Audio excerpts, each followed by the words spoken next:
para tudo que acontece ao redor dela, as pessoas, ela sempre vai pensar e fazer, naturalmente. E depois ela vai sentir se aquilo é bom. Olá, vamos conversar agora com Alan Ost. Ele é mentor de Enneagrama das personalidades e instrutor gnóstico. O Alan tem 8 anos de experiência e ele vai contar para nós agora sobre o trabalho dele. Beleza, então, Munay. Primeiro, agradecer aí a oportunidade de estar conversando contigo e com os inscritos do teu canal. E, bom, na sequência, então, em um primeiro momento, a parte que você comentou do instrutor gnóstico é porque eu pertenço a uma instituição voltada para o autoconhecimento, tá? Que se chama Associação Cultural Gnóstica Samael Laxmi. Inclusive, de repente, em algum momento, a gente pode até conversar sobre essa filosofia, né? Do conhecimento que a gente participa. Né? Mas eu comentei ali porque, realmente, há 8 anos a gente atua nessa instituição como um instrutor. Então, a gente dá conferências, cursos voltados para o autoconhecimento, desenvolvimento pessoal, a interiorização, né? O conhecimento da essência, o reconhecimento da sua própria essência e o trabalho ensinamos a trabalhar através da autoobservação os aspectos que a gente vai conhecendo, a gente vai entendendo dentro de nós mesmos que prejudicam, que travam, que limitam a nossa existência, né? Então, dentro dessa instituição, a gente trabalha voltado para o desenvolvimento humano. E aí, o Enneagrama, eu acabei conhecendo, né, com um pouco da história, digamos assim, como a gente conheceu, por que a gente trabalha com isso hoje, nos dias atuais. É uma ferramenta que eu conheci através de um amigo, que também é instrutor, foi meu instrutor, dentro dessa instituição. E aí, a gente acabou conhecendo, trabalhamos com isso, ajudando esse instrutor, um pouco na área de vendas numa época, e depois, com o tempo, a gente comecei a estudar, me aprofundar mais, e aí de lá para cá, né, nesse período de tempo, a gente tem atuado com essa ferramenta de autoconhecimento que é muito, muito incrível e está muito difundida, né, em realidade. Até é muito comum, mesmo que muitas vezes a maioria das pessoas não conheçam, não saibam exatamente o que é muito comum já terem ouvido falar, porque o Enneagrama, ele está, além de uma ferramenta voltada para o desenvolvimento, para o despertar da consciência, ou seja, para o aspecto, vamos colocar dessa forma, um pouco mais espiritual, né? É uma ferramenta, originalmente ela é um conhecimento, uma filosofia que possivelmente ninguém sabe exatamente de onde veio, ou seja, aonde surgiu, quando começou o Enneagrama, mas é algo que veio do Oriente, possivelmente foi difundido por um personagem muito famoso, que talvez alguns conheçam, alguns dos seus inscritos, ou você, se chama Gurdjieff. Você já ouviu falar? De Gurdjieff. Tinha uma escola voltada para o despertar da consciência. E ele trabalhou bastante em cima dessa filosofia, né? Mas num aspecto mais espiritual. Então, é uma ferramenta, uma filosofia voltada para o autoconhecimento, conhecimento das limitações, o trabalho dessas limitações, mas ao mesmo tempo uma ferramenta que nos auxilia muito para o nosso desenvolvimento pessoal, desenvolvimento da nossa inteligência emocional. Uma pergunta. Diga. Ela tem, faz parte, é uma ferramenta de alguma religião no planeta ou sem vínculo religioso? Sem vínculo religioso, o Enneagrama sem vínculo religioso. Assim, originalmente não se sabe exatamente de onde surgiu. Quem trouxe para o Ocidente foi Gurdjieff e trabalhou num sentido mais espiritual, mas não como uma forma religiosa, né? Não era uma forma religiosa, mas Gurdjieff ensinava o Enneagrama, ensinava de uma forma mais matemática, meio uma tônica talvez um pouco cabalística, né? Não exatamente como uma religião, mas ou seja, voltado para que aquela pessoa ela pudesse conhecer a si mesma, porque ele tem toda o símbolo do Enneagrama, eu não trouxe, e também acabei nem te mandando nenhuma imagem, né? A gente podia ter te mandado alguma coisa pra gente... Eu posso colocar aqui. Se você conseguir. O símbolo do Enneagrama, ele tem 3 figuras geométricas muito interessantes que falam um pouco dos padrões, né? Voltados, os padrões da criação da natureza, que é o círculo... É um triângulo, um círculo... Um triângulo e a hexágono, né? O círculo que ele representa a unidade, né, falando de uma forma geral, O triângulo representa a trindade. Aqui, ó. E a exatamente, esse símbolo aí. E a hexade, sim, todos eles. Aí tem alguns que são diferentes são dinâmicas, né, de ensino ali. Tem um círculo, tem um triângulo. E tem uma hexade. Que é isso aqui. Exatamente, esse risco aí, que se chama hexade. Tá, e a hexade representa... 1, 2, 3, 4, 5, é um símbolo de 6 pontas. Sim, mas... Pera, vamos ver aqui. 1, 2, 3, 4, 5, 6. É um símbolo de 6 pontas que não é conectado, né? Ele é uma ponta aqui e uma ponta aqui. Sim, ele vai representar... Exatamente, ele vai representar uma hexade. Então, ele tem tem uma relação com a lei do 7, né? No caso, essa hexade. Tá bom. 1, 2, 3. É isso aí. Basicamente.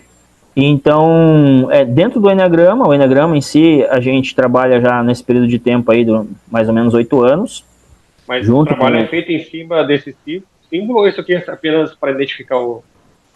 Esse é um símbolo que identifica e mostra os 9 tipos de... Porque aí, se a gente vai continuando a explicação, inicialmente, Gurdjieff trabalhava mais especificamente com a lei do 1, que é representada pelo círculo, a lei do 3 representada pelo triângulo, e a lei do 7 representada pela hexade. E ele explicava e trabalhava em cima desse símbolo, mais especificamente, para um desenvolvimento espiritual. Qual é a relação de cada uma dessas 3 leis e o que isso, a compreensão e a experimentação dessas leis, digamos assim, poderia trazer de benefício para aquela pessoa, né, na sua vida. Porém, com o tempo, explicando de uma forma muito rápida e rasa, digamos assim, a gente,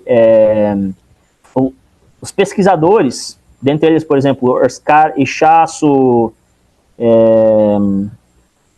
me fugiu o nome do outro rapaz, que trabalhou com o Enneagrama, começou a estudar e de forma científica esse símbolo e os significados, né, dos números, de uma forma, dentro da psicologia, dentro da Gestalt, trouxe esse conhecimento, ou seja, aprofundado para dentro da psicologia, mais especificamente da formação da personalidade humana. Então, hoje o Enneagrama, de uma forma mais popular, ele é conhecido porque ele diz que, o estudo do Enneagrama nos diz que, dentro da humanidade, nós tendemos a formar certos padrões de personalidade, ou seja, existem pessoas que têm certos padrões, formas de fazer as coisas, formas de pensar, de se portar, e a gente é capaz, ou seja, através da percepção desses padrões de personalidade, a gente é capaz de identificar os nossos pontos fracos e fortes. Vamos colocar dessa forma, os pontos, ou seja, ao identificar esses pontos fortes e fracos, a gente tem a possibilidade de desenvolver o nosso ponto forte e trabalhar sobre o aspecto que a gente mais precisa dentro de nós. Ou seja, isso que nos trava, isso que nos limita. E geralmente está, logicamente, associado a aspectos do que a gente, dentro da psicologia, vai chamar de ego, né? Ou traumas complexos, etc., que fazem com que a gente tenha uma vida um pouco mais limitada, digamos assim, né? Nos travas, né? Nossas poderia vidas. me dar um exemplo nesse forte e fraco? Por exemplo, você tem aspectos que correspondem a você, que eu digo... Liderança, né? Liderança é um aspecto forte? Sim. Mas aí, por exemplo, uma pessoa ela pode ser um líder... porque aí a gente tem que... é um aspecto forte, um aspecto forte da pessoa, que ela pode ter de uma forma natural, ou seja, alguns tipos do Enneagrama possuem uma certa facilidade para exercer liderança. Porém, dependendo... Posso dar um exemplo? Claro, por favor. Pode existir uma pessoa que tem um espírito de líder, mas a fraqueza dela é o vocal, verbalizar? Pode existir isso? Pode. Por exemplo, existe um tipo de eneagrama, que é o tipo 8, que ele é nato, ele é por natureza um líder. Só que, por ele ser uma pessoa que não tem muito papas na língua, ele não tem medo de se expressar, ele se expressa sem filtros, digamos assim. Ele acaba sendo uma pessoa, por mais que ele tenha essa natureza, ele tem geralmente ele acaba exercendo até inclusive cargos dentro de empresas voltados, né, seja, que propicia essa questão que envolve a liderança. Não levando nada para política, mas o Bolsonaro se enquadra nisso. Ele é um líder, fala o que pensa, mas paga pela língua. Sim, porém existem outros tipos também que se desenvolvem com certa facilidade na liderança. O tipo 8 não é exatamente o tipo do Bolsonaro ainda. O Bolsonaro tem o tipo do Bolsonaro é o tipo 6, que também, porque dentro de cada tipo ele tem uma variação, existem variações. Tu tem um grau disso, então. Exatamente, não é uma coisa assim totalmente fixa, né? No caso, então, o líder, no caso, tem vários graus, então, de liderança. Claro, porque, por exemplo, voltando lá no exemplo do tipo 8, o tipo 8, como ele é um cara muito forte, muito enérgico, geralmente, que até parece realmente o caso do Bolsonaro, né? Mas, tirando da imagem a figura do Bolsonaro, o tipo 8, ele geralmente é muito enérgico, ele não tem papas na língua, e por conta disso, ele deixa de ser um líder e acaba sendo um tirano, normalmente. Entende? Ou seja, quando é uma pessoa que tem uma atitude muito forte, que essa é uma pessoa que chega e dá aquela... Como é que eu vou colocar? Chega pra pessoa de cima para baixo, assim, né? Bota o dedo na cara. Esse é o tipo do... Quase isso, digamos. Isso, é uma humilhação, exatamente. Pode ser tipo um narcisista? Sim, ele tende a ter uma psicologia um pouco voltada para isso, né, para o narcisismo. Uhum. E aí, como é que tu faz o teu trabalho em cima disso? Se a pessoa te procura, uma pessoa assim, narcisista, que é difícil, vai te procurar ajuda, né? Mas se ela cai em tuas mãos, tu vai identificar o ponto forte delas e os pontos fracos? Sim. Dentro do curso, dentro da mentoria que a gente realiza, a gente... Primeiro, vou explicar como é que funciona o curso para mim poder te responder essa pergunta de uma forma geral. Tá. A gente ensina a teoria do Eneagrama nos 3 primeiros encontros. No 4º encontro, nós auxiliamos a pessoa a identificar o tipo dela, tipo de personalidade. Então, por exemplo, eu não chego para você, Munay, e falo assim, você é tipo tal. Eu não deveria, pelo menos. Por quê? Porque eu posso te enquadrar eu te enquadro numa tipologia e, inclusive, você sem ainda o conhecimento, sem você realizar o teu próprio trabalho de autoobservação, você... Entra no coração. Exatamente. Aí vem o ego, né? Vem o ego, ou eu te limito, porque daí você... não, mas porque o Alan, que conhece, falou que eu sou tipo tal. Mas inclusive, eu posso, por conhecer, eu tenho muito mais facilidade de acertar, obviamente. E é para isso que a gente está no curso. Mas mesmo assim, ou seja, para que a gente possa conhecer o nosso próprio personalidade e poder aprender e identificar a personalidade dos demais, observando, a gente precisa de um certo tempo. Ou seja, é possível, de uma forma geral, fazer uma leitura. Conheci você agora. Eu posso ter uma visão de quais tipos você pode ter, qual é o seu tipo de eneagrama. Mas eu posso me equivocar, porque seja, é muito pouco tempo, né? Ou seja, a gente precisa de uma convivênciazinha, saber como a pessoa se expressa exatamente, um pouquinho melhor para poder definir, né? Então, o ideal é que a pessoa propriamente identifique o seu tipo. E aí, claro que daí durante a aula a gente vai auxiliando através de perguntas, né? Até através de perguntas a gente vai auxiliando a pessoa a identificar o seu próprio tipo, né?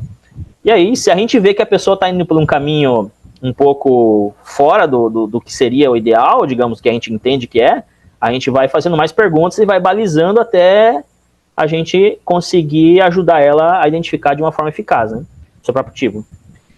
E o curso, ele também é voltado para que a pessoa possa aprender também, identificar o tipo das pessoas que estão ao seu redor. Porque quando você identifica os tipos, são 9 tipos, né? Os possíveis tipos de um familiar, de um colega de trabalho, etc., você tem como ajudar, primeiro, ajudar a pessoa.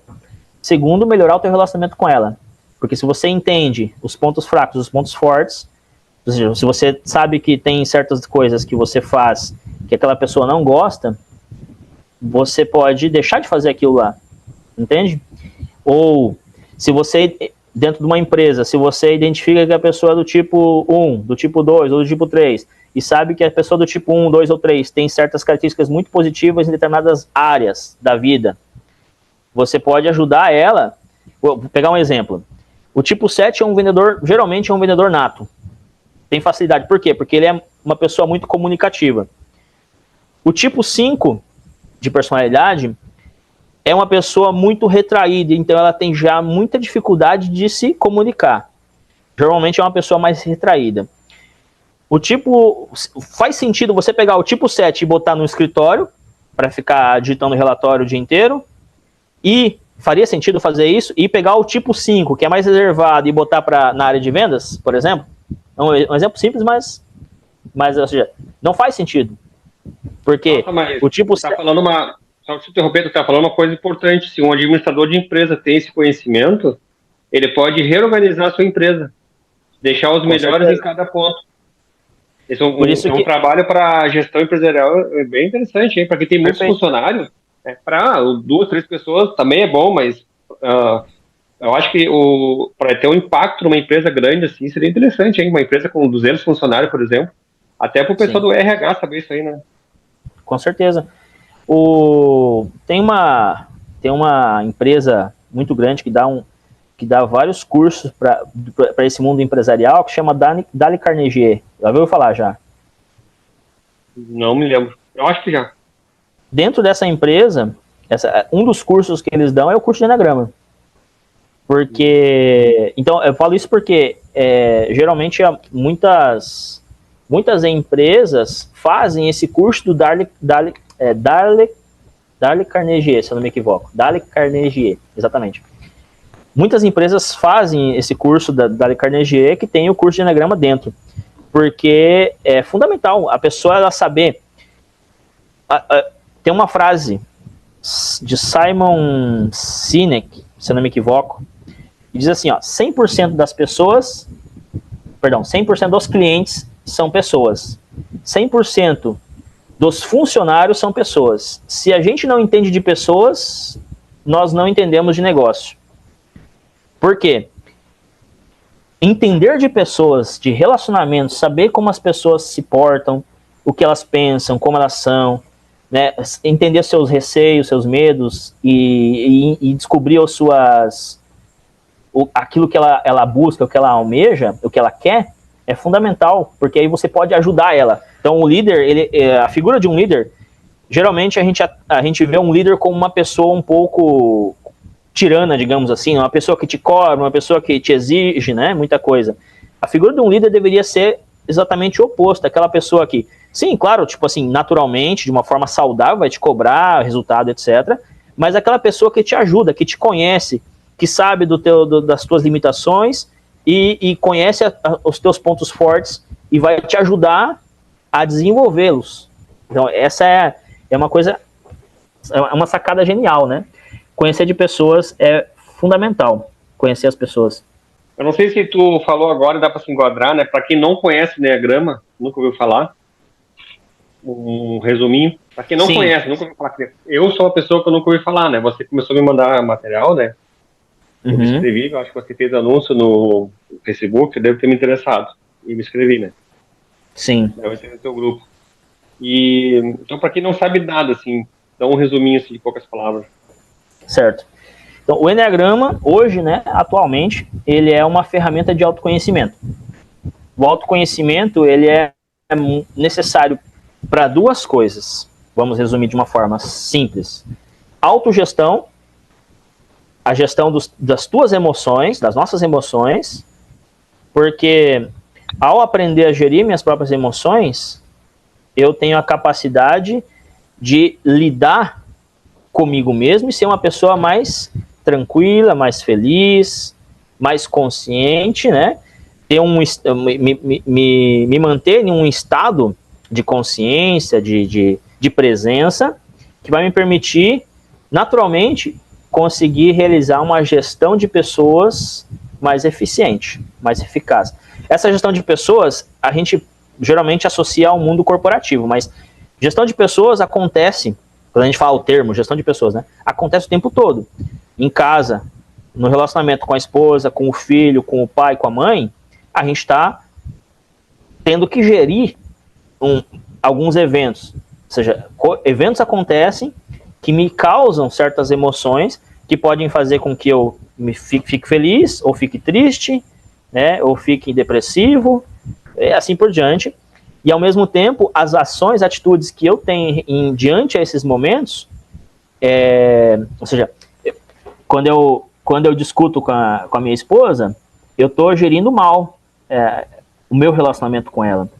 Quando eu brigo com o meu filho, eu estou gerindo mal. Então, autoconhecimento, quando a gente conhece as nossas travas, os nossos traumas, ou os nossos, vamos colocar de outra forma para a gente exemplificar melhor, nossos defeitos, aquilo que nos limita, aquilo que faz que a gente limita. Por exemplo, a pessoa faz uma coisa que a gente não gosta e a gente reage com ira, com ironia, gritando ou alguma coisa assim.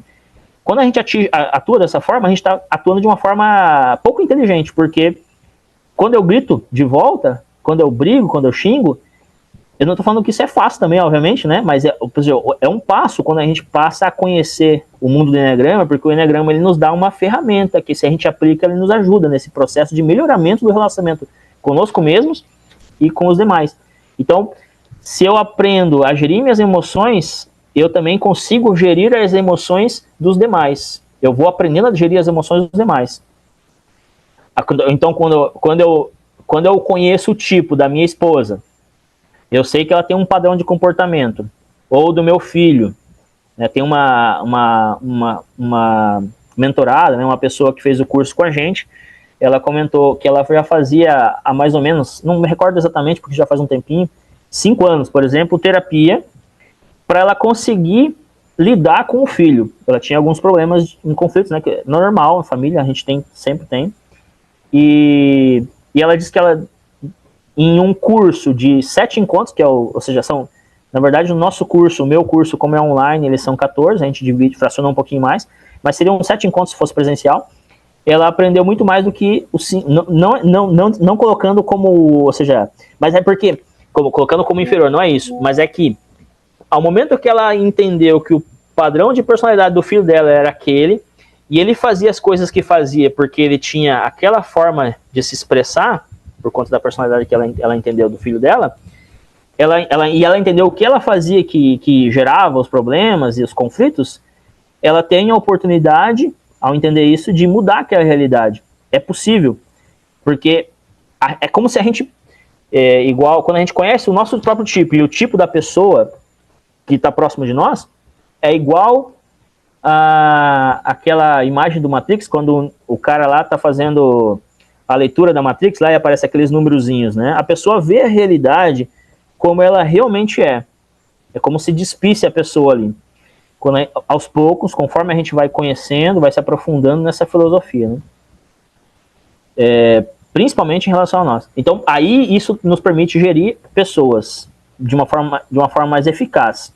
Gerir o irmão, gerir a mãe, gerir o pai, gerir o colega de trabalho, se é um encarregado, um líder, um gestor de RH, um gestor em geral, né, um gerente, tem a capacidade de identificar o tipo da pessoa e ajudar ele a se desenvolver na área que ele melhor pode se desenvolver, né? Isso é fundamental. É incrível. Tem coisas que eu fico pensando, tem coisas que era para ser ensinado na escola, cara. Isso aí é uma coisa boa para ensinar na escola, né? Tem tanta... Olha, eu acho um desperdício o aluno ficar anos estudando uma coisa que não vai usar. Mas relacionamento pessoal, ele vai usar cada minuto do seu dia. Sim. Entendeu? Exatamente. Por exemplo, eu vejo hoje situações das crianças que os pais não fizeram constelação. Então eles têm um comportamento com as crianças errado. Uhum. E se fizesse, corrigiria. Mas os pais são cabeça dura, não precisam dessas coisas. É a mesma coisa do teu trabalho. Não preciso dessas coisas. Para mim não precisa. Para mim tá bom. Mas aí faz tudo errado. Aí os filhos crescem igual. Porque os filhos repetem o seu ciclo de amizade, né? Exato. Uhum. Aquela velha história que a gente é a média das 5 pessoas à nossa volta, né? Então, os pais é uma ou duas pessoas para os irmãos, né? Imagina se é uma família com 3, 4 irmãos, então estão as 5 pessoas à tua volta, a maior parte do dia é eles, até começar a trabalhar, né? Aí começa a ter contato com outras pessoas. Aí, isso aí é um material que, se fosse ensinado para o adolescente, assim como o meu trabalho, se tivesse atendimento para os pais, para os adolescentes, a próxima geração daqui a 20 anos ia dar um salto de QI, de relacionamento, de pensamento, de evitar conflitos e viver em harmonia, que ia ser gigantesco. Nós ia evoluir provavelmente uns 300 anos em 20 anos. Uns 300 anos em 20 anos. Se as pessoas praticassem reiki para manter o seu chakra alinhado, se praticasse constelação, a barra de axis, que eu não pratico, mas eu já fui em consulta, né? Eu tenho te ajuda a pensar os seus conflitos, né? O teu trabalho.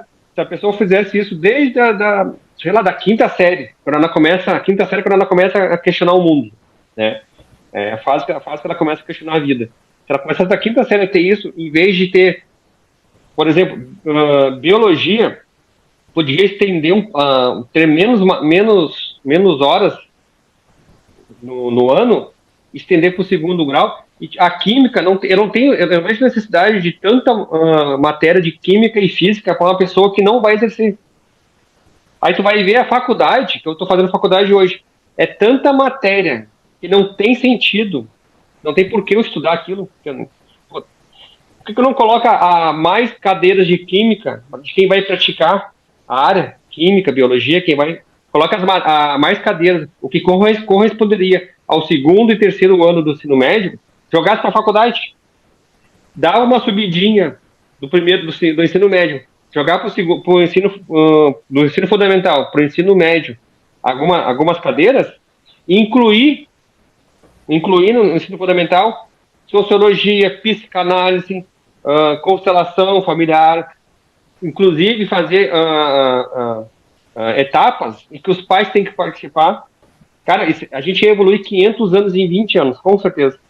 Isso aí que está fazendo, a criança já ia, esses teus 7 encontros, poderia fazer 3 encontros por ano, dividido em 6, no caso, em 2 em 2, em cada aula, 1 hora, sei lá quantas horas dura o encontro, quanto tempo dura o teu encontro, você que dura 2 horas. Então poderia fazer meia hora em cada turma ali. Ao longo do ano, ele vai aprender o módulo 1. No segundo ano, na sexta série, vai aprender o módulo 1. Na sétima série, o módulo 2. Na oitava série, uma revisão do que aprendeu. Entendeu? Ele vai para o segundo grau pronto para viver em harmonia. Uhum. Mas, infelizmente, é só esse monte de matéria. Eu sei que a minha filha está estudando. Olha, cara, o novo ensino médio agora, que foi para melhorar a qualidade de ensino, só piorou. Porque a criança não pode trabalhar. Se tu estuda de manhã, tu poderia trabalhar de tarde. E a gente está num país que a gente precisa trabalhar. As crianças precisam trabalhar. Então, o que acontece? Para ele poder trabalhar de tarde, não dá, porque tem aula 5 dias, tem aula 3 dias no mínimo de tarde. 3 ou 4 dias de tarde. Então, não tem como trabalhar. O que faz? Tem que jogar para a noite. Aí fica sujeito e na mão de vagabundo da noite ainda, né? Aí para poder trabalhar de dia. Eu preferia que a minha filha estudasse de manhã e tivesse a tarde livre para poder trabalhar. Porque ela quer trabalhar, ela precisa trabalhar, né? Então, até porque um ano que ela fica sem trabalhar, agora ela vai fazer 18, um ano sem trabalhar, é muito importante na vida dela que ela trabalha para poder dar valor ao dinheiro. Então, vai ter que esperar mais um ano, ela vai estudar de noite. É a única alternativa, vai estudar de noite. Porque o novo ensino médio, de noite é só noturno. Agora, o de manhã tem que estudar de tarde. O pessoal da noite é menos, o pessoal do dia é dobrado. Não tem sentido isso, entendeu? Então, esse monte de cadeira que colocaram que não tem professor. Eles ficam na sala de aula, mexendo no computador para poder ter horários na matéria, para poder ter horas válidas, mas não tem professor. O professor bota atestado, o professor tá doente, tá viajando, tá de atestado, ou faltou o professor. É o professor de uma matéria que só passa a matéria do outro, que aí ganha a hora extra, né? Ou seja, poderia enquadrar o teu trabalho, poderia muito bem, ó, semana que vem que é aula do Eneagrama, na outra semana é psicologia, psicanálise, no caso, né? Não psicologia. Imagina só, dar aula de psicanálise. Tranquilamente pode dividir em 3 anos. Sexta, sétima, oitava. Tranquilamente pode dividir. Acho que agora tem até o nono ano, né? É nono ano agora. Pode tranquilamente dividir psicanálise. A pessoa sai dali já com uma mente, já fala, eu quero ser psicólogo. Pronto. Claro. Mas se ela não quiser ser psicólogo, se ela quiser ser matemático, ela vai ter uma mente preparada para dialogar com as pessoas, para ter relacionamento, entendeu? Ela vai ter uma mente preparada. Com certeza. O teu trabalho era para estar no ensino médio, pelo menos no ensino fundamental. Sim, sim. É que não há interesse, né? Não é interessante pro governo e para algumas outras pessoas, né? O mais interessante é emburricar as pessoas. Exatamente. Infelizmente é isso. Eu marquei uma pergunta aqui para te fazer. Sim. Acho que tu já respondeu, né? Como é que ela poderia ajudar as pessoas no processo de autoconhecimento, né? Tu praticamente já respondeu. No fim, sim, é. Como é que ele poderia impactar no relacionamento pessoal profissional?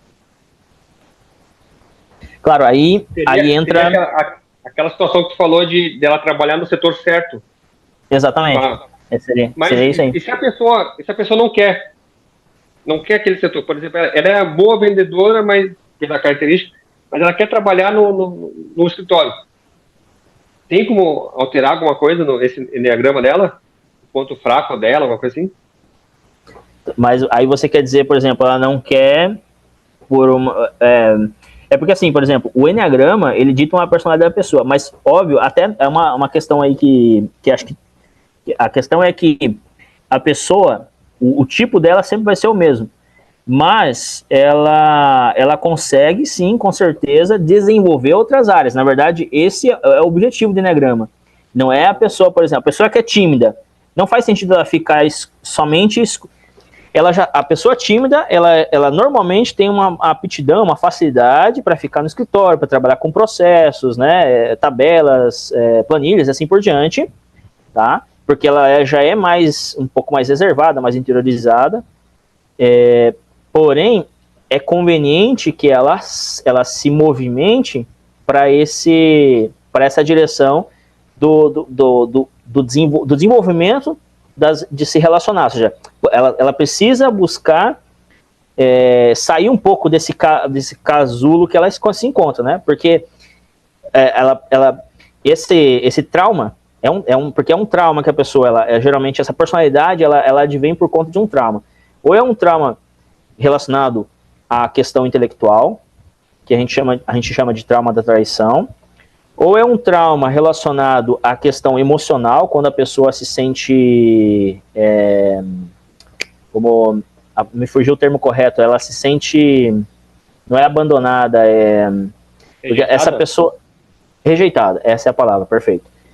Ou essa pessoa, ela se sentiu de alguma forma abandonada. Então, esses 3 tipos diferentes de trauma, que pode ocorrer de diferentes formas na infância, eles ocorrem ou a nível da questão intelectual, ou emocional, ou motor instintiva. Então, a pessoa, por exemplo, o trauma da traição, um exemplo, que é o trauma relacionado à repressão do centro intelectual. Essa pessoa, naturalmente, ela vai usar um pouco menos por conta da repressão do seu centro intelectual.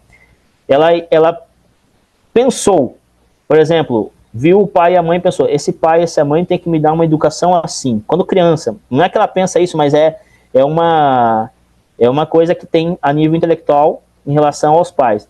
E aí ela observa os pais e vê que os pais, eles não conseguem suprir aquilo que ela pensou que deveria ser. Então ela forma um trauma e reprime esse centro.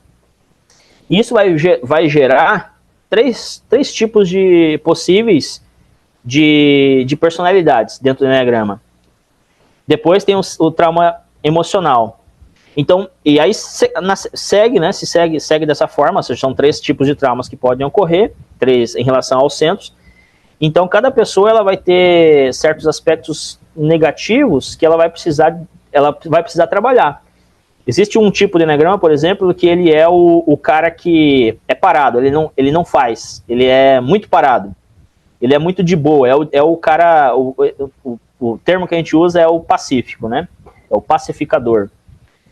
O cara é muito tranquilo, ele não decide nada, ele é inerte, digamos assim, normalmente, de uma forma geral. Então, o que esse cara precisa fazer? Esse cara, ele precisa sair dessa inércia, ele precisa se movimentar. Porque esse tipo, que é o tipo 9, nesse tipo 9, ele tem os seus pontos positivos e os pontos negativos. O ponto positivo é porque ele é uma pessoa tranquila, é uma pessoa que tem a capacidade de uma forma geral, de lidar com eventos difíceis, com pessoas. Essa é uma pessoa normalmente muito boa, muito conciliadora, né? Só que por ser tão em paz, tão tranquilo assim, ele acaba sendo muito de boa, ele evita conflitos. E às vezes ele ao evitar os conflitos, esses conflitos existem, ele empurra isso com a barriga, ele deixa de lado e não resolve eles. E esses conflitos sempre voltam, os problemas. Então, entende? Cada tipo, cada pessoa vai precisar trabalhar essas sombras, digamos assim, esses aspectos negativos para poder se desenvolver. Então, sair daquele padrão, né? O tipo é um padrão que mostra muito sobre a personalidade da pessoa. E aí, cada tipo tem os seus pontos fortes e fracos.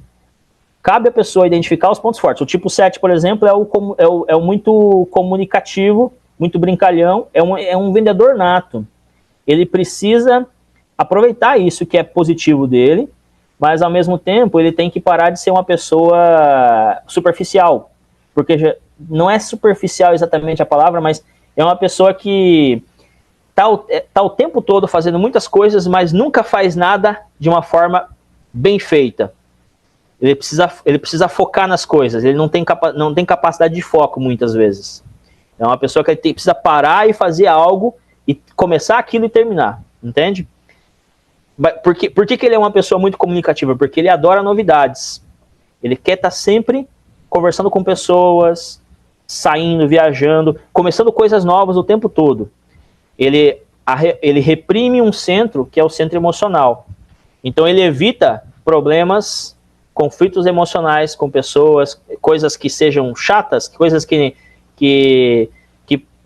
demandem tipo, muita energia e tempo, e que são coisas tipo... O tipo 7 ele tem uma dificuldade de ficar preso em uma sala fazendo relatórios, por exemplo. Isso é uma coisa muito chata para ele. Ele precisa de coisas novas, ele precisa sair, ele precisa... Por isso que geralmente ele se dá bem com vendas, porque ele está saindo, ele vai para um lugar, conversa com pessoas diferentes.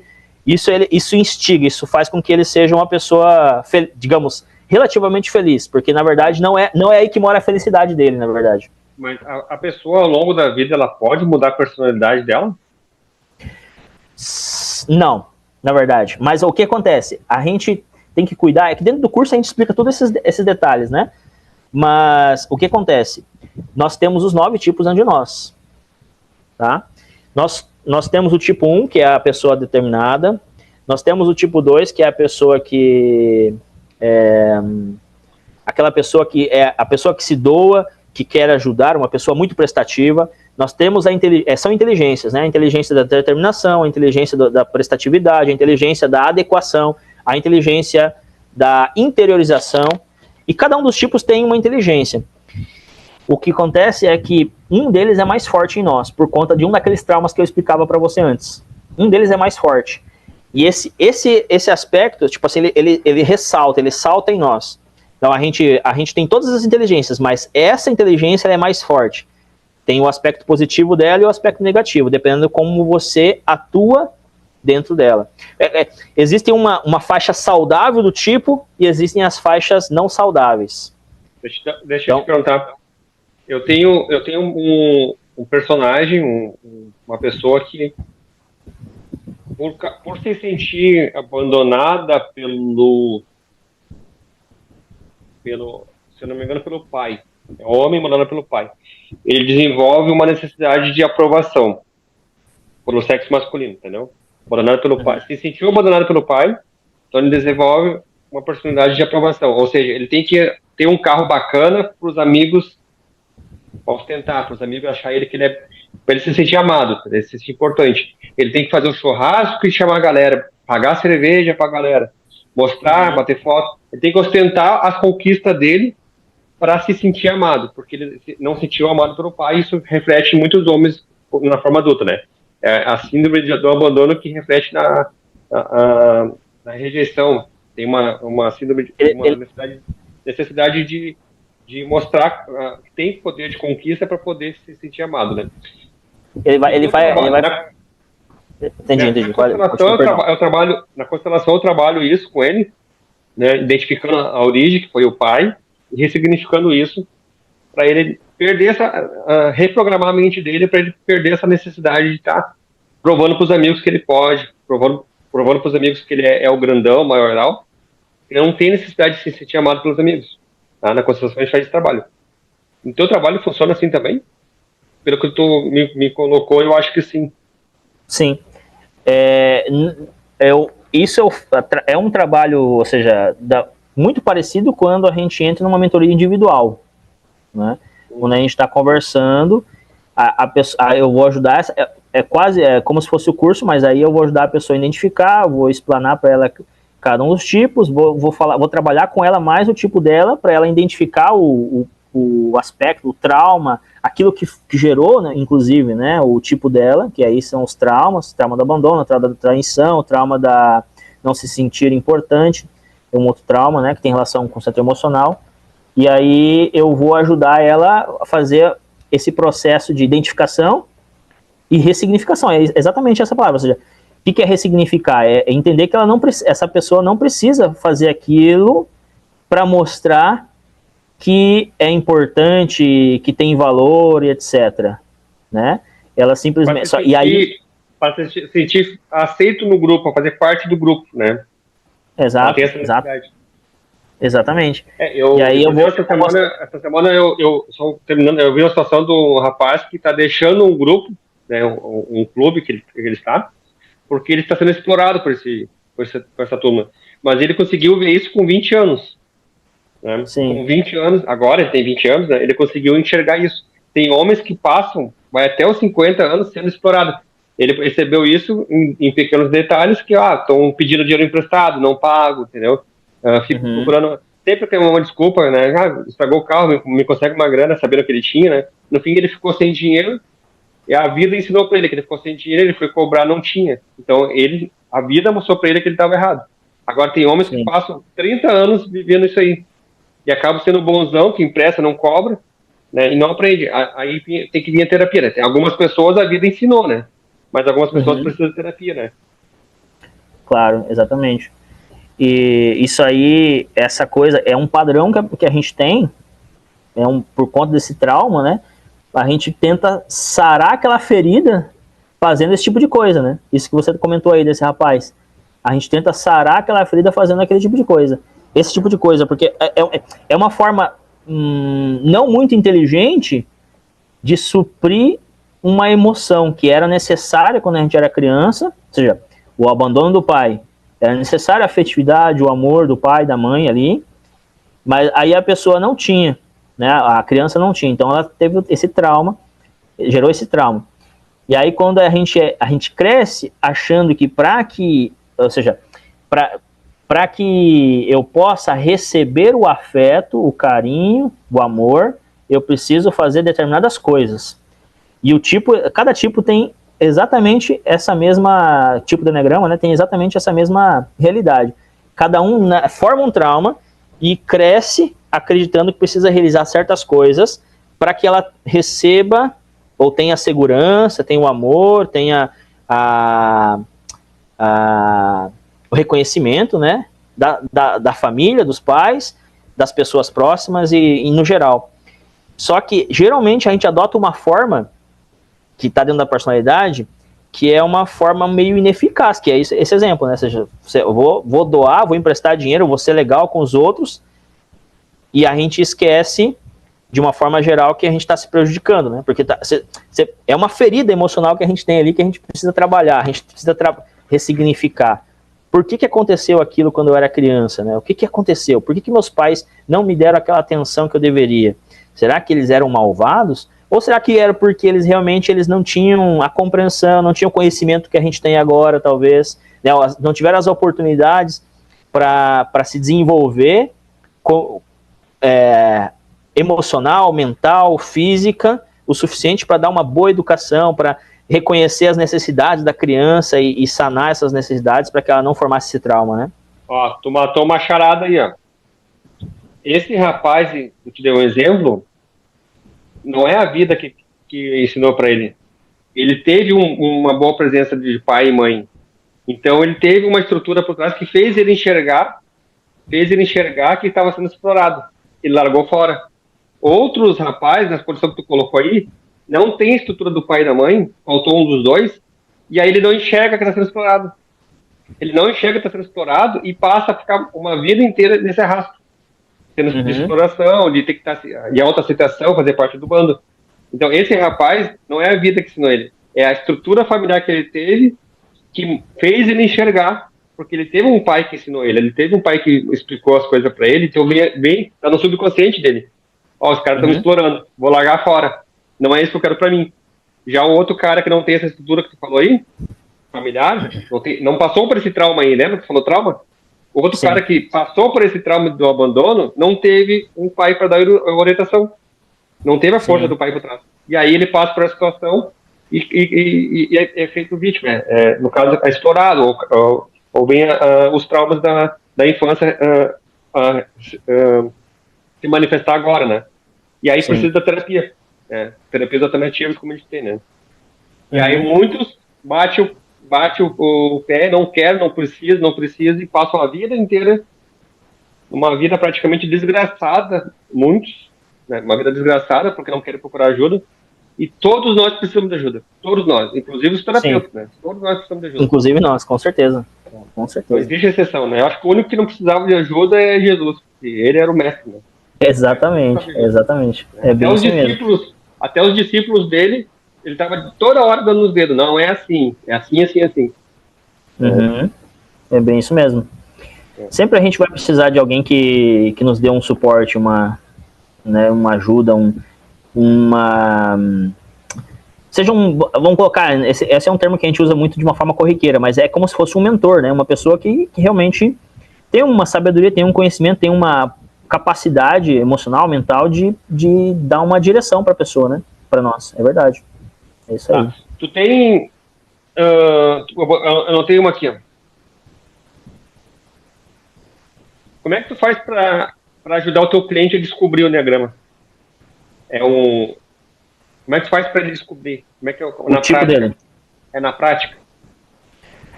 Basicamente, dentro da mentoria, seja individual ou de grupo, né?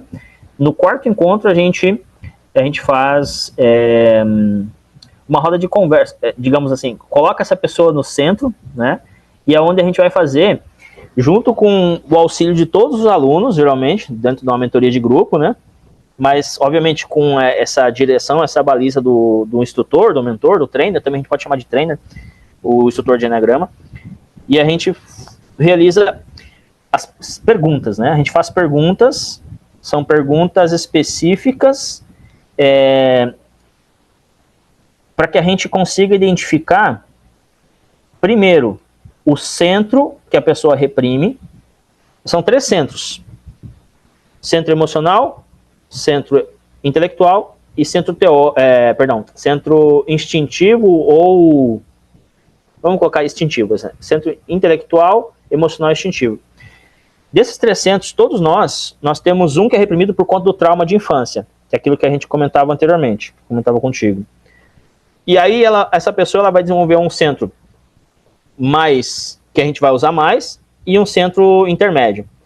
Seria um centro reprimido, um centro que a gente utiliza, que é o principal, e o centro intermédio. Então, essa é a primeira coisa que a gente identifica na pessoa.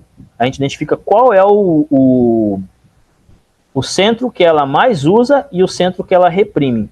Por quê? Se o centro que ela mais usa mostra para nós 3 possibilidades dentro dos 9 tipos.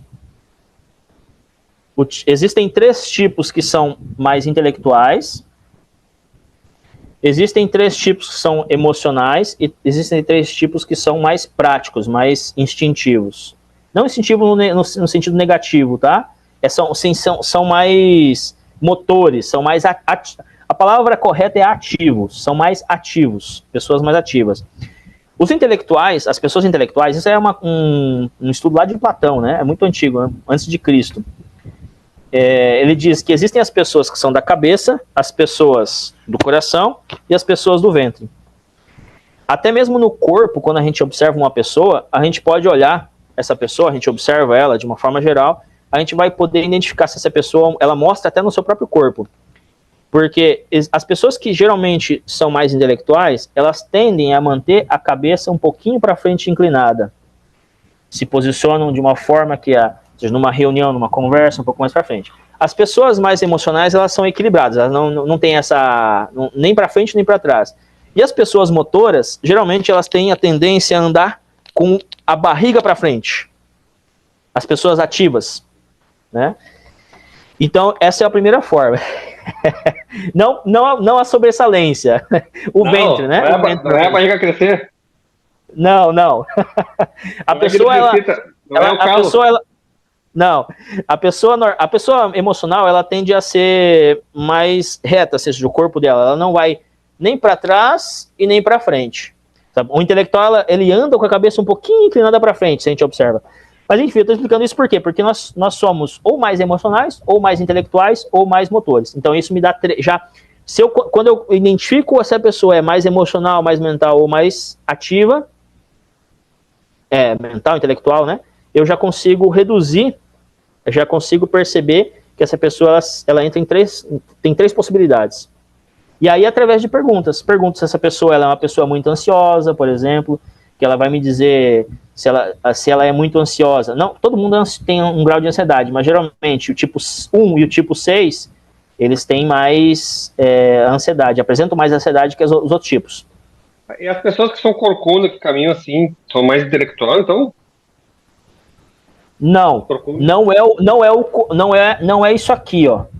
É a cabeça.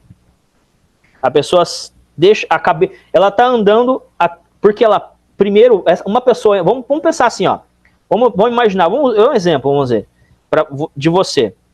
Você é um exemplo, não estou dizendo que é ou não é, né, até porque é difícil realmente a gente fazer uma análise por videochamada de uma forma mais precisa, né, assim, de primeira vez. A gente tem que conversar, a gente tem que fazer perguntas assim por diante. Mas vamos dizer que se você não é isso aqui, é a postura dela, se ela anda reto... É a cabeça. É porque ela está levemente inclinada. Sim. Se ela baixa um pouquinho é porque ela está pensando. Então seria intelectual. É isso? Porque assim, ó, o que acontece? A pessoa que ela é mais intelectual, para tudo na sua vida, ela primeiro pensa, depois ela possivelmente sente ou faz. Vou pegar o exemplo do tipo 7. O tipo 7 é um intelectual. O tipo 7, ele pensa... E aí, o seu segundo centro mais ativo, depois do intelecto, é a ação. Então, ele é uma pessoa que pensa e faz. É uma pessoa muito rápida. Ela pensa e faz muito rapidamente. Por isso que é um excelente vendedor, porque ela pensa e já faz na sequência. Ela já sabe o que tem que ser feito. E ela vai demorar para utilizar o seu centro emocional. É uma pessoa que tem o centro emocional reprimido. Então, ela não sente muito, assim, ela não se movimenta por suas emoções. Ela se movimenta pelo seu intelecto. E ela faz isso de forma muito rápida. Então, geralmente, é uma pessoa que deixa um pouquinho... Porque ela pensa primeiro, essa é uma pessoa que ela tem a cabeça um pouquinho inclinada. Porque ela sempre... Para tudo que acontece ao redor dela, as pessoas, ela sempre vai pensar e fazer, naturalmente. E depois ela vai sentir se aquilo é bom. Aí existem pessoas, o tipo 1, por exemplo, ele é uma pessoa que primeiro ela faz, depois ela sente... E por último, ela vai pensar sobre o que ela fez. Essa pessoa. Ela é uma pessoa muito prática, muito objetiva, é geralmente muito determinada. Ela é rígida muitas vezes por conta dessa coisa de não pensar sobre as suas ações. Entende? Então o centro ele vai me dizer se essa pessoa ela tende a... Se eu identifico o centro, se a pessoa é mais intelectual, mais emocional, mais motora, eu já tenho já afunilo um pouco. E aí, através de perguntas, como, você é muito ansioso? Claro, eu já observei a pessoa e eu já vou fazendo as perguntas mais corretas para aquela pessoa, né? Já observei porque, através da minha observação, a forma como ela se expressa, por exemplo, observando uma pessoa dentro de uma sala de aula, eu posso perceber as suas características e analisar a forma como ela se porta, como ela senta, em qual lado da sala ela senta, e eu vou avaliando, né, a forma como ela... Aquela pessoa que fica balançando a perna, eu já vejo que ela tem um grau de ansiedade. Se ela é uma... Deixa eu te fazer uma colocação. O que tu falou aí, ó, para quem quiser te contratar, tu tá dando superpoderes pra pessoa. O cara tá numa balada lá, pra caçar. Ele já vê a mulher, aquela mulher que tá, como ela tá na inclinação, ele já vê se ela é mais no emocional ou no mental. Ele já pode saber se ele vai utilizar uma conversa mais de livros ou romantizado. Ele pode perceber numa entrevista de emprego ou numa entrevista com um cliente, como é que ele se comporta e levar a conversa para aquele caminho. Isso é isso. Conhecimento é poder, cara. Com certeza. O poder que o cara tem aprendendo isso aí. Rapaz, se você é um vendedor, se você aprende o Enneagrama, não é que você vai, por conhecer o Enneagrama, você vai, ou seja, vai ser o super, hiper vendedor, não é isso, vai ser uma ferramenta que vai te auxiliar muito nesse processo, porque... Superpoder, né? Superpoder, porque o que acontece? Ao você identificar se essa pessoa é mais intelectual, mais emocional, mais motora, e melhor, se você conseguir identificar o tipo dela, porque assim, quando você identifica o centro que ela é predominante dela, você tem 3 possibilidades. Dentro dessas 3 possibilidades, tem alguns que são muito mais fáceis de reconhecer. Por exemplo, o tipo 1, o tipo 6, eles são mais característicos, assim, sabe? Outros tipos são um pouquinho mais abstratos. O tipo 4, ele aparece muito, porque é um tipo muito único, geralmente. As pessoas a maioria das pessoas que hoje se veste de uma forma muito diferente do normal de todo mundo, usa cabelo roxo, cabelo não sei o quê, brinco, não sei o quê, muita coisa diferente, tatuagens, etc., tatuagens diferentes. O tipo 4 é um tipo único. Então você identifica a pessoa. Se a pessoa é muito intelectual, mais intelectual, não convém você tentar convencer ela a vender o seu produto pela emoção, porque ela não compra por emoção. Ela compra pela razão. Se aquilo faz sentido, ela compra. Se a pessoa é uma pessoa muito motora, muito prática, não faz sentido você ficar convencendo intelectualmente. Você tem que mostrar a praticidade do teu produto, da tua mentoria, assim por diante, né, do teu curso, da tua terapia, assim por diante. O emocional, aí sim, cara, você tem que pegar ele pela emoção. Você tem que fazer um rapport muito legal com ele, né? Eu tô imaginando que o cara é vendedor de carro, ele já observa o cliente e vai direto na parte da tecnologia para uns. A emoção de dirigir, a emoção de estar com a patroa do lado, os filhos, naquele carro confortável para outros, né? Exato. Então, ele já vai procurar detalhes do carro para aquela característica do cliente. E aí ele tem um poder de convencimento maior. Com certeza. É bem isso aí. Conhecimento é poder, não adianta. Exatamente. É um bom exemplo, né? Sim, sim. É um ótimo exemplo.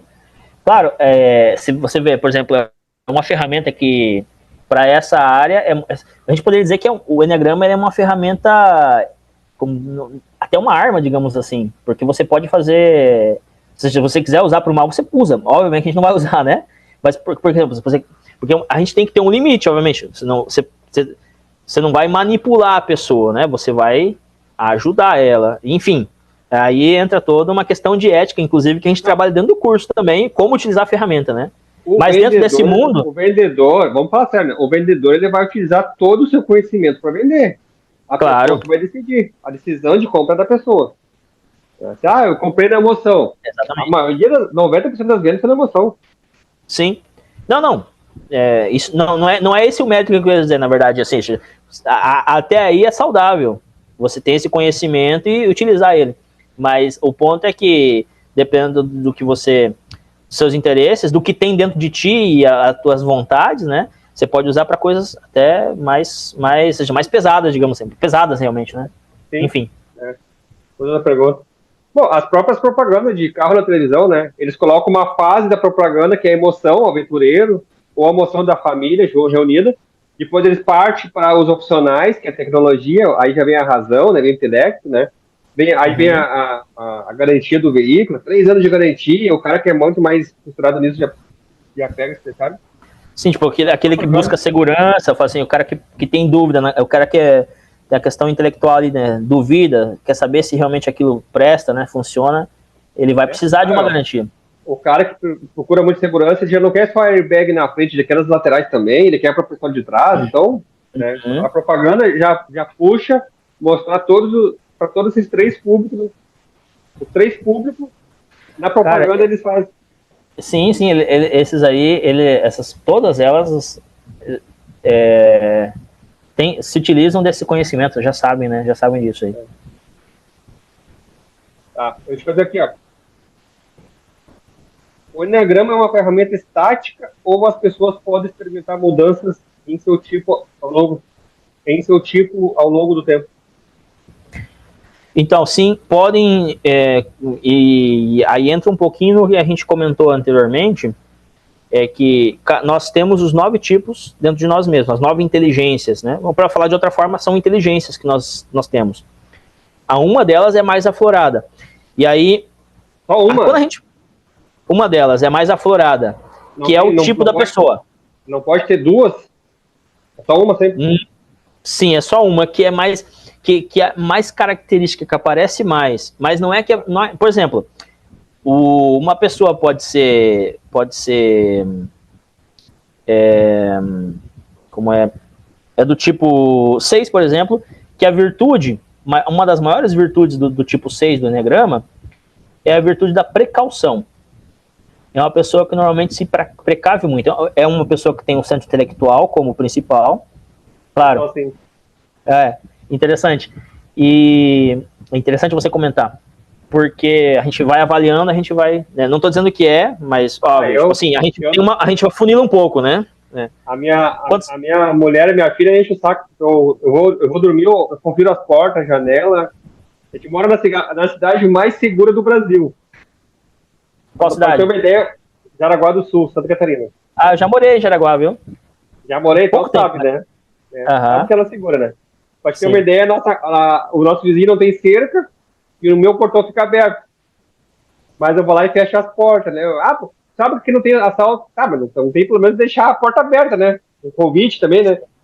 E carro também dirigindo, né? Eu sempre confiro se são de cinto, prudente, né? Eu aviso, se acontecer tal coisa, vocês vão fazer tal coisa. Tu fica imaginando que vai acontecer coisa errada. Não, eu quero que vocês estejam preparados para acontecer. Sim. Então eu tenho preocupação, né? Prevenção, essas coisas que falou antes. Claro.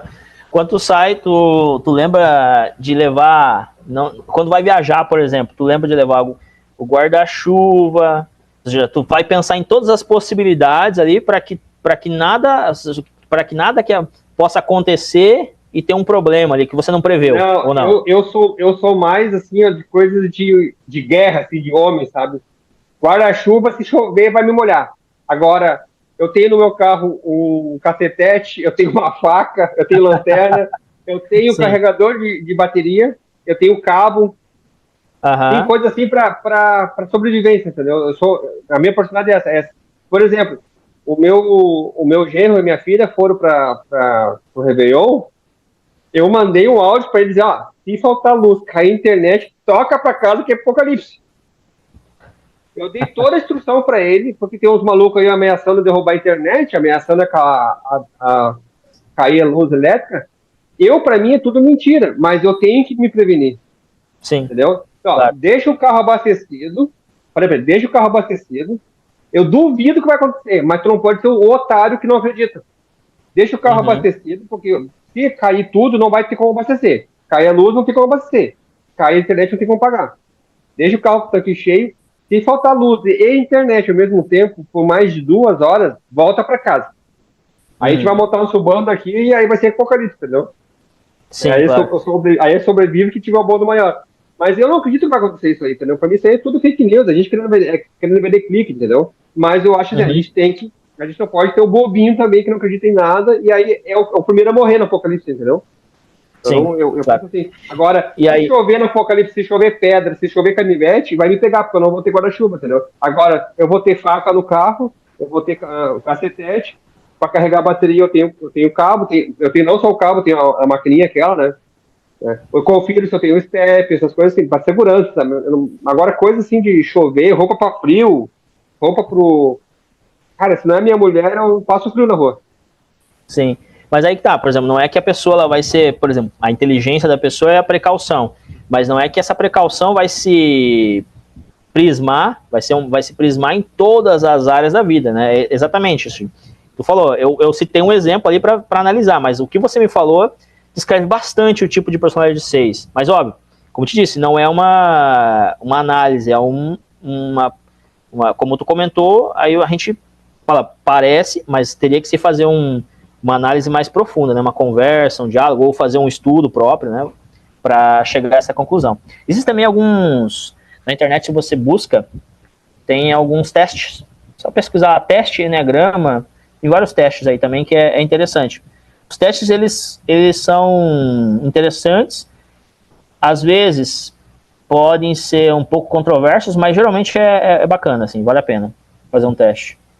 Mas o ideal, o interessante é fazer o curso, porque aí você conhece a mentoria, o curso, seja a mentoria individual também, ela vale muito a pena porque com uma pessoa que tem experiência, então isso a pessoa vai te conduzir de uma forma mais eficiente, né?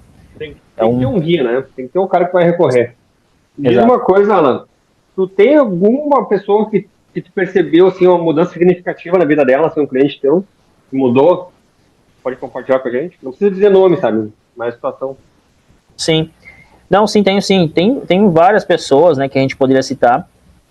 Um exemplo foi aquele que eu comentei da senhora, né, que fez o curso com a gente no passado, e ela identificou o tipo de personalidade do filho e falou que aquilo foi incrível para ela porque ela nunca tinha tido a capacidade de lidar de uma forma assertiva. E a partir do momento que ela conseguiu aplicar o que ela aprendeu no curso, né, na mentoria, ela conseguiu melhorar o relacionamento. Não é uma coisa que eu gosto sempre de frisar, porque a gente precisa estudar o Enneagrama, a gente precisa conhecer o nosso tipo de personalidade e a gente precisa aplicar.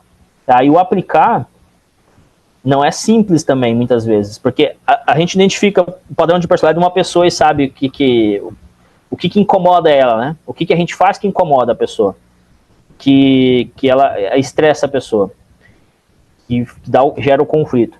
Então, a partir desse momento é só a gente não fazer mais aquilo, né? Mas, porque a gente está falando de relacionamento pessoal, né? E aí a gente estressa as pessoas com algumas atitudes que a gente tem, seja em casa, seja no trabalho. Então, você não faz mais aquilo, você vai evitar um problema, né? E tu consegue ajudar a pessoa.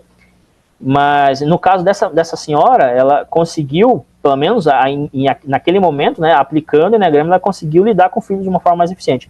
Um outro caso que a gente teve, que é interessante, teve um cliente nosso, que ele tinha uma empresa onde ele tinha um engenheiro que era uma empresa de produção, eu não lembro exatamente o que é que eles produziam, mas eles produziam tanques, não sei se eram tanques de cimento, ou eram tanques de peixes, eu não me recordo mais. Sei que o engenheiro dele, ele conseguia gerar uma produção, em média, de 7 tanques por dia, tá? Nessa empresa. E aí, depois que ele fez o curso, ao fazer o curso e entender um pouco da personalidade das pessoas, ele começou a observar nos seus funcionários.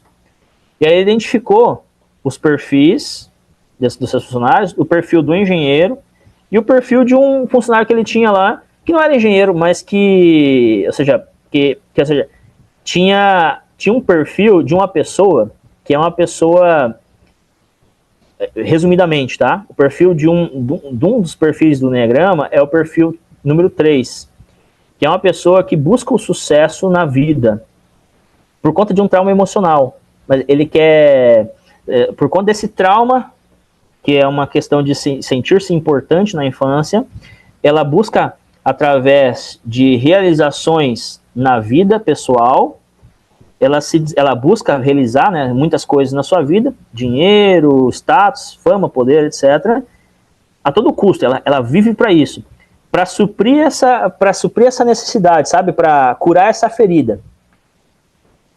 Ela atua dessa forma. Então ele identificou esse padrão de personalidade num dos funcionários dele. Então ele colocou essa pessoa no lugar do engenheiro. Óbvio, porque aí ele supriu essa necessidade do engenheiro com, assim, ele simplesmente, essa pessoa ia fazer a parte prática do trabalho na empresa e o engenheiro simplesmente assinava, né, depois. E aí, a partir disso, ele conseguiu aumentar a produção dele de 7 tanques por diários para 15 tanques.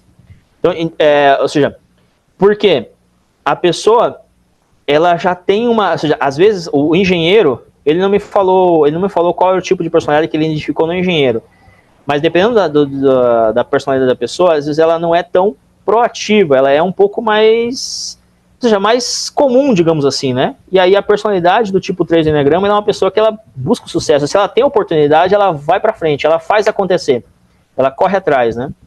Então isso foi muito positivo para ela, para esse nosso mentorado, financeiramente falando, né? Porque é uma coisa muito simples. Exatamente. Aumentou. Dobrou, basicamente, um pouco a mais, né? Dá um pouco a mais. Então, esses são alguns exemplos.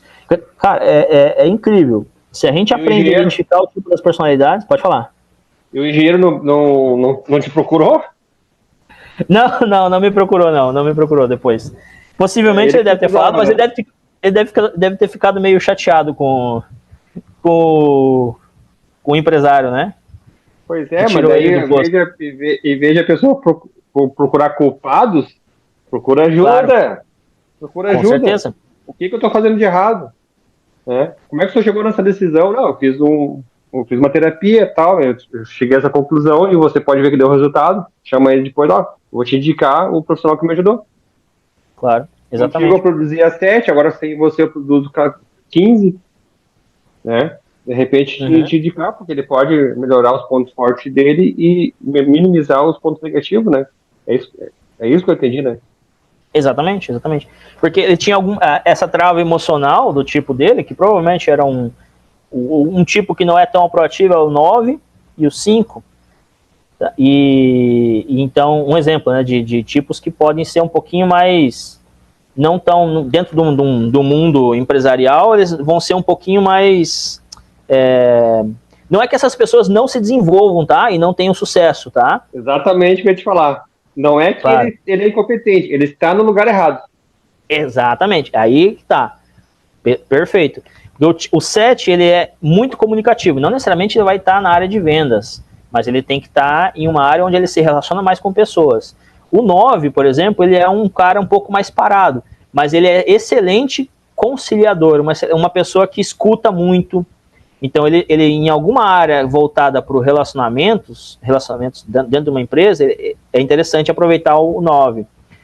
O 5, o 6, o 5 e o 6 são mais intelectuais, gostam de trabalhar em escritório, geralmente.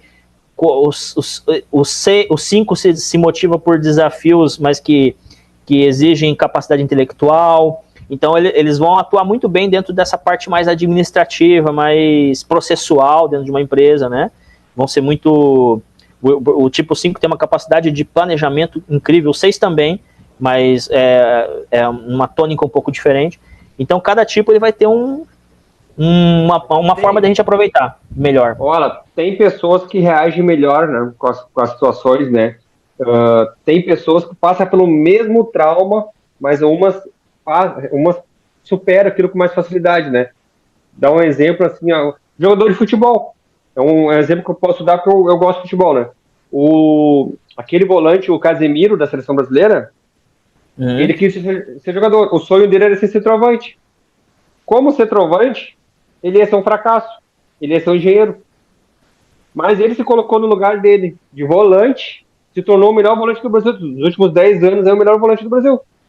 Né? Ficou milionário como volante. Como centroavante, provavelmente ele ia ser um fracasso. Sim. Tá? O Zé Roberto, conhecido da seleção brasileira, ele começou como meio campista. Não estava treinando. Caiu para a lateral esquerda, melhor lateral esquerdo da época dele. Uhum. Depois de velho, perdeu a velocidade, voltou pro meio, mas ele já tá experiente, já é outra pessoa, jogou melhor no meio. O Cafu passou por, se eu não me engano, 12 peneiras. Quando ele começou a fazer peneira na lateral direita, na quarta, na quinta ele passou. Mas ele tentou de ponta, tentou de meia, ou seja, tá na posição errada, só precisa achar a posição. Esse é o problema das pessoas, elas estão fora do seu propósito de vida. Aí quando elas estão fora do propósito de vida, elas não brilham. Quando elas estão no propósito de vida, aí toda a aura dela, a energia dela ajuda ela trabalha diferente. Entendeu? Sim, exatamente, é bem isso aí, incrível.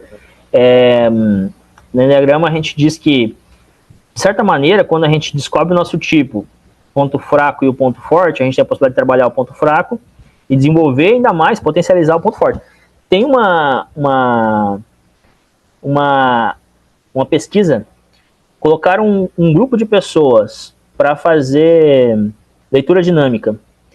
E aí eles identificaram que, com esse grupo, identificaram uma parte do grupo que liam na faixa de, eu não me recordo o valor exato, mas é em torno de 80 palavras por minuto.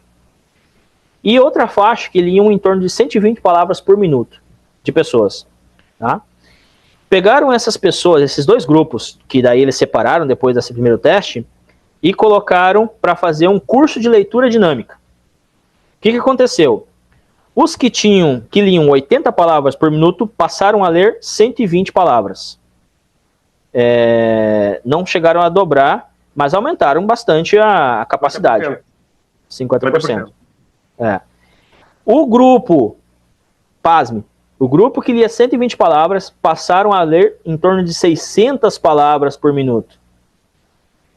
Ou seja, basicamente quintuplicou a capacidade 500%. De leitura. 500%. Imagine, então, o que a gente faz normalmente quando... 10 vezes mais que o outro. Não. Ah, sim, claro, em comparação ao outro, claro. 500. Sim. Então, veja, é algo incrível. E o que isso nos mostra? Que normalmente, o que acontece? Um pouco que a gente falava anteriormente sobre as escolas. A gente pega um aluno que está indo mal em matemática. O que a gente faz? A gente bota ele fazer aula particular de matemática, fazer Kumon, não sei o quê, né? Porque a pessoa está indo mal na matemática. Isso faz um pouco de sentido? Faz, porque vai ajudar a criança a melhorar as notas dela de matemática. Só que a gente deveria fazer algo diferente. A gente deveria observar o que aquela criança tem de positivo, o talento dela. Aquilo que ela faz, de certa forma, com as mãos nas costas, sabe? Com facilidade.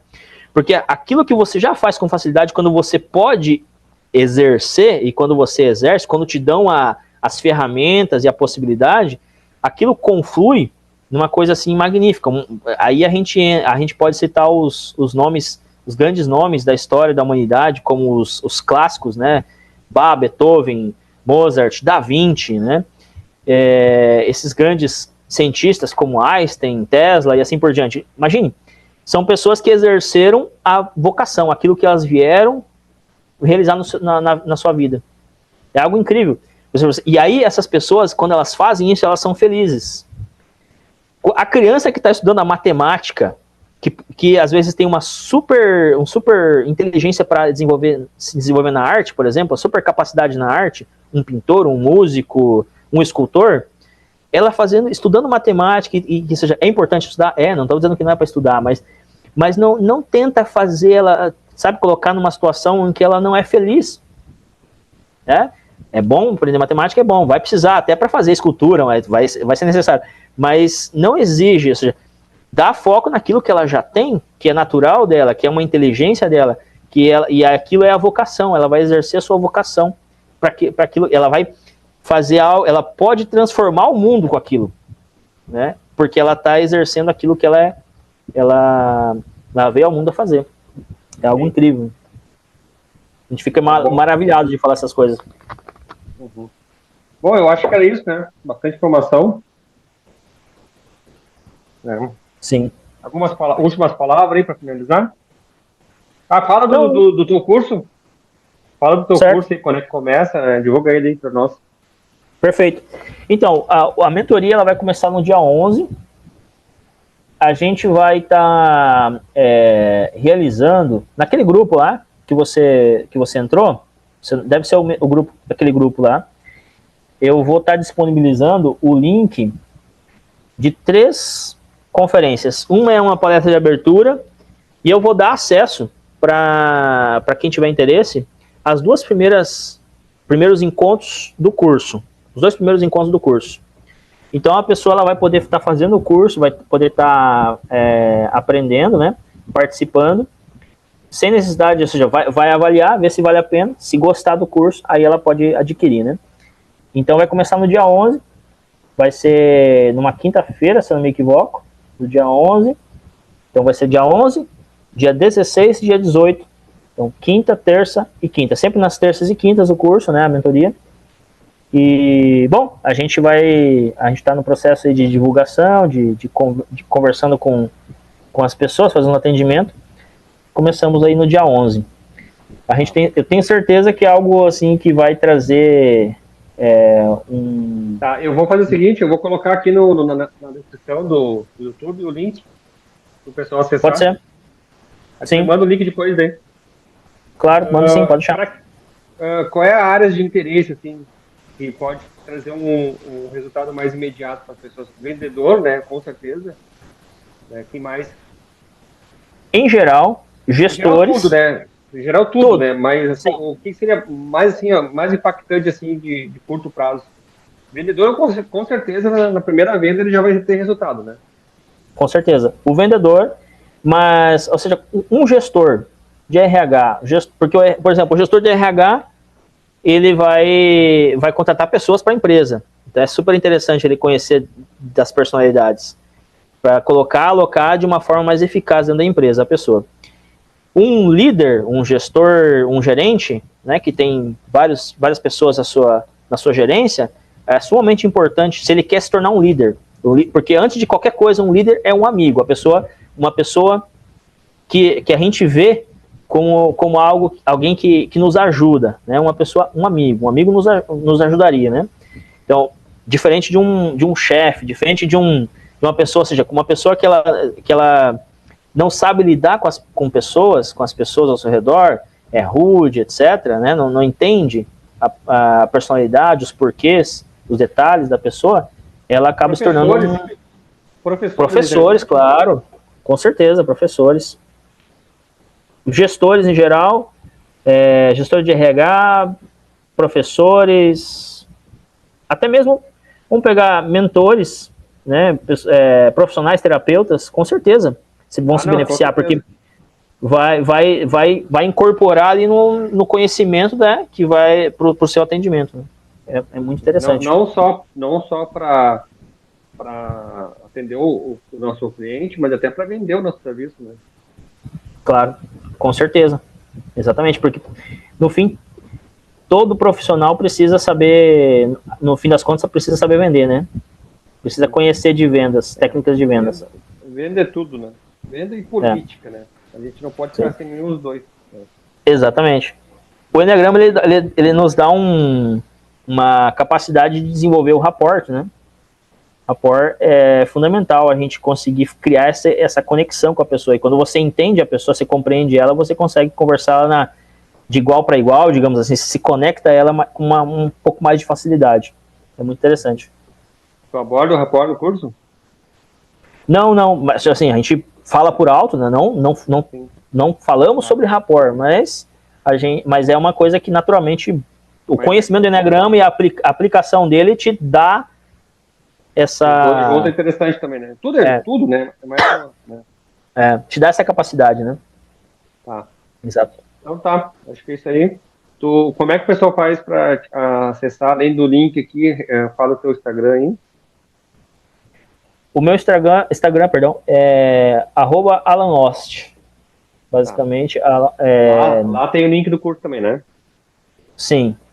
Tá bom. Lá tem o link do curso também. Basicamente, na verdade, o link que eu tenho lá é o do grupo, tá? Aí a pessoa já entra diretamente no grupo. E aí, no grupo, a gente vai estar... É o grupo, você vai disponibilizar um material free. E aí, quem quiser continuar, vai ter um valor da mensalidade, lá, da aquisição do curso, como todos são. Uhum. Pode ser que não seja o momento da pessoa, até por questões financeiras, mas já fica ali sabendo que na próxima turma que abrir. Eu fiz assim, né? Eu fiz um curso agora de Reiki, eu fiquei sabendo dele, eu participei do grupo em abril, mas eu estava já envolvido em outros cursos, né? E aí, não, agora não. Chegou em novembro, Sim. eu fiz, né? Outubro, novembro, nem lembro agora. Outubro, acho que foi. Eu fiz, né? E final de outubro. Então, pode não ser o primeiro momento agora, mas lá na frente a pessoa pode fazer também. O importante é ela saber que existe e deixar na agenda preparado, né? Mas Claro. também não é uma coisa nada impossível também, né? Com certeza deve ter uma condição de parcelar no cartão também, para quem quiser, né? Sim, com Eu também, certeza. eu vou lançar agora, né? Um curso espírita. Ele, diferente dos cursos espírita de casa espírita, porque eu fiz, né? Eu me formei em espiritismo dentro de casa espírita, né? Fiquei 2 anos fazendo curso. Eu vou lançar um curso espírita com valor simbólico, só um valorzinho, porque eu vou tirar o dia para ficar preparando a aula da noite, né? Então eu não vou atender. Então, o valor simbólico, eu vou pagar esse meu curso aí de ficar sem trabalhar. E vai ser bem baixinho, mas não é só um curso espírita padrão. Eu vou colocar dentro do meu curso outras doutrinas ao longo do planeta, entendeu? Porque a pessoa aprender só sobre o espiritismo fica muito fechado, sabe?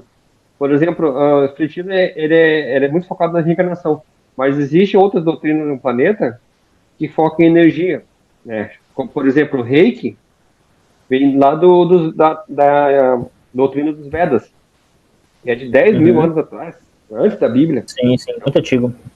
É muito antigo. Só que tem pouco conteúdo dos Vedas do que as placas quebradas, nas pedras quebradas. Então, a parte que conseguiram traduzir, já dali tiraram várias técnicas terapêuticas que tem hoje, né? Inclusive o reiki e tem outras, né? Tudo vem dali. Essas que o pessoal pratica aí na Ásia, tudo vem dos Vedas. Tudo começou lá, então, Uhum. na área vem dos Vedas. Urântia também eu vou aplicar junto. Então, eu vou fazer um bem bolado e vou montar um curso diferente, entendeu? Estou montando um curso diferente. Então, Legal. cada um... Eu penso assim, ó, todo conhecimento é poder, né? E na pior das hipóteses, se a pessoa não levar a sério, não é para mim, pelo menos na fase do entendimento, sai um pouco da rotina, aprender uma coisa nova, aprender uma coisa diferente, entendeu? Eu assisto conteúdos na internet que eu digo, eu não acredito nisso, mas eu assisto por entretenimento, entendeu? Você não Uhum. assiste um filme por entretenimento? Claro. Perfeito. Que nem aquele pessoal lá do ET Bilu, lá, eu não acredito em nada daquilo, tá? Pra mim tudo fato, mas eu assisto só pra dar risada, pra entretenimento, entendeu? Esse terraplanista Para ver também, o que está acontecendo, né? tu é terraplanista? Eu? Não, não. Ah, tá, então eu vou falar então. Mesmo terraplanista, eu não acredito em nada que eles falam, mas eu assisto só pra dar risada, entendeu? Entretenimento. Então Sim, tem sim. coisa que a gente pode. Até porque às vezes fala alguma coisa e fica, vamos olhar, pra despertar curiosidade. E no Sim. despertar curiosidade de a pessoa ir atrás, a pessoa fica sabendo de coisa. Como eu olhei teu material, despertou curiosidade. Uhum. Pode ser que eu faça, pode ser que eu não faça, mas despertou curiosidade. Né? Então, Sim. se desperta curiosidade, tu fica sabendo coisas novas e pode agregar conhecimento na tua vida, né? Com certeza. Uma coisa que, ou seja, que a gente tem que, em relação aos terraplanistas, por exemplo, uma coisa que a gente tem que aprender com eles, pelo menos, é que, no mínimo, a gente tem que se questionar sempre em relação ao que estão nos dizendo. Independente de qual seja o canal, a pessoa, a mídia, né? Porque, ou seja, é o que eles fazem, eles se questionam, eles falam assim, tá, mas será mesmo que a Terra é redonda? Porque eu nunca vi a Terra redonda, né? Então, tipo assim, é uma coisa que, cientificamente, os estudos, etc., a gente sabe que é, obviamente, né? Porque, eu não lembro o nome do filósofo, mas tinha um filósofo que já provou isso antes de Cristo, no caso. O cara provou que a Terra é redonda sem tecnologia. Os caras com tecnologia duvido, né? Exatamente. Claro. Mas só que... Eu acho, eu vou te ser bem sério, Alan, eu acho que nem eles acreditam, eu acho que eles fazem por entretenimento. Não, existem pessoas que acreditam. Não é possível. Não, eu acho que Existem.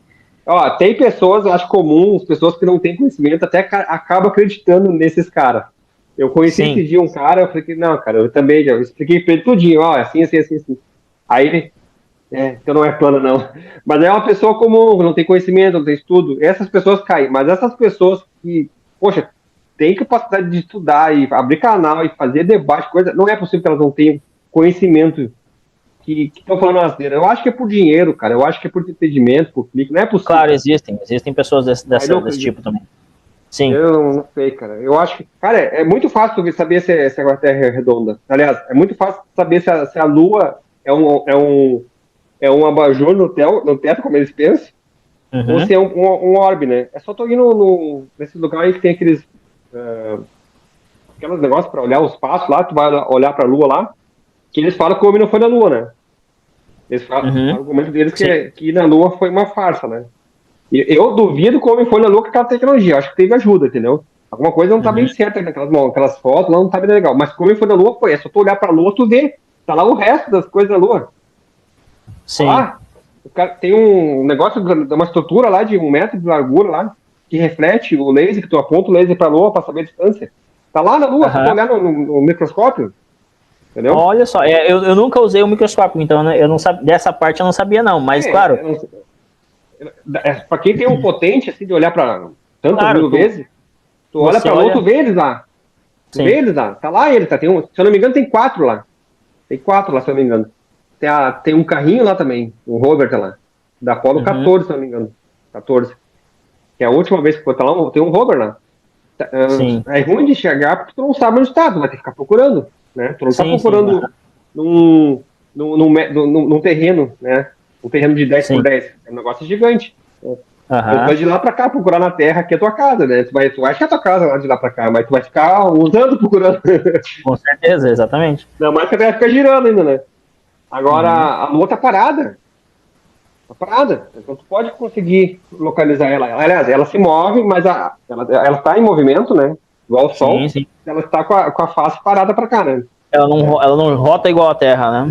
Não vai tô olhando, girou, agora tem que esperar até amanhã, só amanhã. Não, tu pode ficar procurando. Durante a noite tu pode procurar. Não consigo achar hoje, continua amanhã de onde parou. Então, é possível tu achar. Agora, se tu for nesses locais instituições aí do governo que tem aqueles microscópios gigantes, lá tem funcionários que te mostram. Sim. Eu nunca fui, mas eu conheço gente que foi. Lá eles te mostram. Tu vai lá, eu quero ver o negócio a prova, como foi na Lua. Né? Não sei se tem que pagar, deve ter que pagar. Mas tem as pessoas especialistas nisso. Mas mesmo assim, tu vai levar eles lá, tu vai mostrar pra eles e dizer é montagem. Sim. Vamos lá então. Mas legal então. Eu tenho que dar uma consideração final agora ou não? Eu não lembro se a gente já começou. Tá, não, mas acho que eu tava, né? Daí a gente acabou continuando a conversa, então é isso. Mas eu agradeço a oportunidade então, Munay. Foi muito legal o bate-papo aí, prazer de conhecer também, enfim, estamos aí à disposição para qualquer coisa, você tem meu contato, né, e qualquer coisa, se alguém precisar, entra em contato com a gente lá, a gente vai disponibilizar o link, né, agradeço mesmo aí a oportunidade de estar conversando, antes de qualquer coisa, foi um bate-papo muito legal, assim, de estar realizando aí. Gratidão aí por dar a oportunidade também. Agradeço. Então é isso. Um abraço. Abração.